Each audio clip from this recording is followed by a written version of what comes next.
मेष राशि, वृष राशि, मिथुन राशि, सिंह राशि, कन्या राशि, तुला राशि, धनु राशि एवं मकर राशि।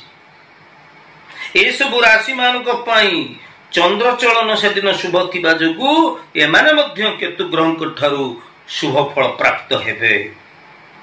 एतत् भिन्न जो राशि मान नाम कहली नहीं, आपण देखंतु केते गुडी राशि ना कहली जो मान केतु शुभ फल प्रदान कर जो राशि मान नाम कहली नहीं से केतु अशुभ फल प्रदान करेंगे।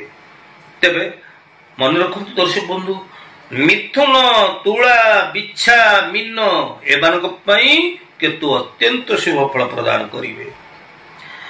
चंद्र चलन शुभ हेतु मेष, वृष, मिथुन, सिंह, कन्या, तुला, धनु, मकर ये सब राशि मान चंद्र चलन शुभ हेतु केतु ग्रह शुभ फल प्रदान करेंगे। तेबे क्यों राशि मान ना कहली नहीं, देखो ये गोटे राशि ना कहली मु कर्कट राशि, आ गोटे राशि ना कहली कुंभ राशि। ये कर्कट राशि एवं कुंभ राशि एमाने केतु ग्रह ठारू अशुभ फल प्राप्त हेबे।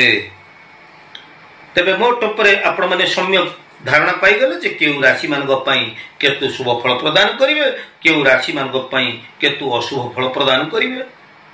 तेरे दर्शक बंधु ए संपर्क सविस्तृत वीडियो मुझे प्रत्येक राशि राहु केतु चलन शुभाशुभ संपर्क आपण मैंने भावुवे जे मोर मेष राशि, मोर मकर राशि, मोर तुला राशि, मोर बिछा राशि, मो राशि केतु चलन रे कौन शुभ अशुभ फल प्रदान करेंगे, कि शुभ अशुभ फल प्रदान करेंगे, कौन सब घटो मो राशि आपण मान मन में एक कथा इच्छा हो जानापी ये संपर्क में परवर्ती वीडियो सविस्तृत विवरणी मुझे तथ्य प्रदान करी। आपण मैंने देखुतु नियमित भाव में देखुतु मोर यूट्यूब चैनल को जो दर्शक बंधु मैंने नुआ कर विजिट कर ज्योतिष, वास्तु एवं धर्म विषय को मोर ये ऐतिहासिक चैनल